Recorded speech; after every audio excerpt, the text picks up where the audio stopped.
जो मुगल साम्राज्य से पहले, ये जो अभी का मुगल था, उससे पहले शेरशाह यहाँ आए हुए थे।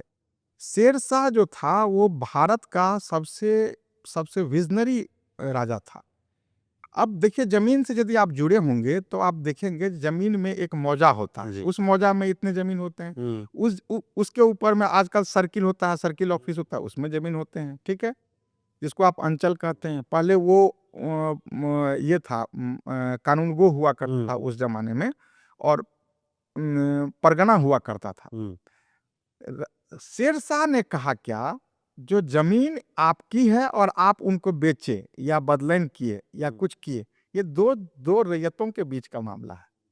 राजा को इससे कोई मतलब नहीं है। राजा को इसी से इतना ही से ही मतलब है, जो राजा को इस मौजे से जितना मालगुजारी आ रहा था, उतना मालगुजारी आता है। तो शेरशाह ने 2 तरह के कारकुन को रखा।